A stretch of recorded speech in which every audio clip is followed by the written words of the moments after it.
Mexico, we're on the bottom of a lot of lists, as we see, but your PERA pension is phenomenal. But the fact that they offer a secondary plan tells me a lot as well. So is that going to be enough at retirement? So if the answer is no or maybe, this plan definitely makes a lot of sense.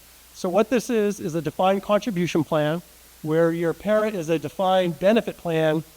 So you can't outlive the benefit. This one, you decide how much you want to contribute, how you want to invest it. We grow that money so you have another bucket to draw from at retirement.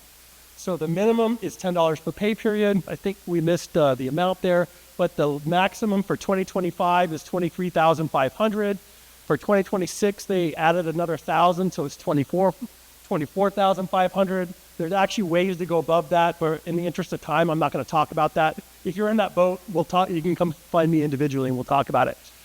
So the big difference with a 457, which is what this is, over 401ks, 403bs, all those other different types of plans, is that this is tied to employment. So the second you leave, for whatever reason, that money is available without a penalty. All those other plans, if you take money out before age 59 and a half, Uncle Sam is going to stick you with a 10% penalty as well as the taxes. It is more restrictive. You look at the bottom, it's more restrictive while you're working. You're not going to use this to go to Hawaii or put tires on your car. You know, it's got to be a qualified reason to take it out. So I like to make it clear it is a retirement account. So this is a list of the lineup. We actually just shifted. So we're on an 8-year contract.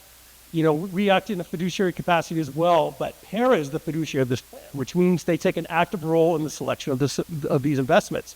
So if you're familiar with mutual funds, this is a list of the core funds. We actually shifted to a passive lineup, which lowered the cost immensely. So that was a great change they just made recently. We have target dates, as Natalie was talking as well. So the lower down you are on the list, the more aggressive it is. But every 5 years, they systematically move you up the ladder one rung. So when you're young, it's aggressive. In the middle of your career, it's more moderate. And as you get closer to retirement, we start taking more and more of that money out of the market. So it's a much more conservative approach. All right, so this is an example. We keep talking about compounding. I thought somebody else would have talked about it, but this is perfect. So we have this slide here. Right now, you guys have a pre-tax version. If you're with the city, the state has Roth and pre-tax, and I'll go into the difference here in a second because Roth is actually coming to the city next year, I've been told. So $100 per pay period, just because it's easy math. Again, we can use whatever you want. But if I do $100 and I put it into the pre-tax version of this plan, it's not going to impact my take-home pay by $100. It's really only going to impact my take-home pay by about $75 because I'm getting that tax break up front. So I'm investing $2,600 over the course of the year because there's 26 pay periods. So 26 times 100 is 2,600. The impact on my take-home pay is only $1,950. So I'm getting that tax break now. So you lower your taxable income in the current year by $2,600. So you're getting that tax advantage now.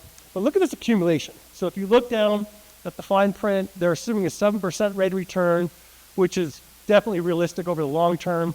You know, we're way above that now, but we went through this trough for about 2 years where it was basically flat. But even at the low point, we're still averaging about 10, over 10. So it's just a math equation. If I do $100 a check, I do that every pay period for 10 years. I average 7%.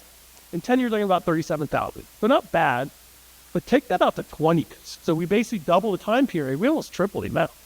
Well, look at that in 30 years. At $100 a check, that amounts to $250,000, just at $100 a check without ever increasing it too. So that kind of shows you, I'm visual, so I like this slide. I use this a lot.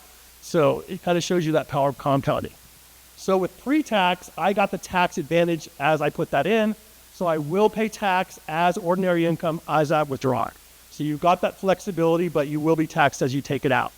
So the new version, so the city told me, I believe it's going to be January 1. That's part of Secure Act 2.0. It's supposed to be January 1. I'm not 100% sure. I haven't got that confirmation yet, but during the year, you will have Roth. So Roth is an after-tax version of the plan. So it works exactly opposite. So if I do $100, but this time I put it into a Roth, it's going to impact my take-home pay by $100. We do it after tax. So for illustration purposes, I look at the line above it for accumulation. Because I am paying that $25 up front to Uncle Sam, I'm really only investing $75. So if we take that out, in 10 years, I'd have $28,000 instead of the $37. 20, I'd have $83 instead of the $110. 30, $250,000, $191 instead of the $250,000, but I'll pull that out tax-free. So you're getting a tax advantage way to save money for retirement. Is just when do you want it? And that's where your financial advisor can step in too, because they're looking at your whole picture too. You know, taxes tend to go up, so Roth makes a lot of sense. In my general rule of thumb is the younger you are, the more sense it makes, because look at all that compounding. So if you're young and you have all those years of compounding, that's all tax-free growth that you're getting there too. Plus, if you're just starting your career, your salary is probably lower. It's probably going to go up over time, so get the taxes out of the way now. But if you're in your highest earnings years, you probably want pre-tax because you're going to be a lower tax bracket when you retire. We can do a combination. The maximums I gave you apply to both. So you can do all Roth, all pre-tax, or a combination.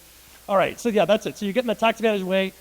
Sick and vacation leave balances, if you guys are getting close to retirement, there's 2 good answers and 1 bad answer. The 1 bad answer is take that payment directly because you guys carry such large leave balances.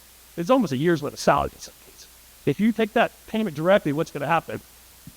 That's a really big number, right? So they're going to annualize it. So there's going to be a bonus factor. You're getting roughly 44% right off the top, and I don't understand.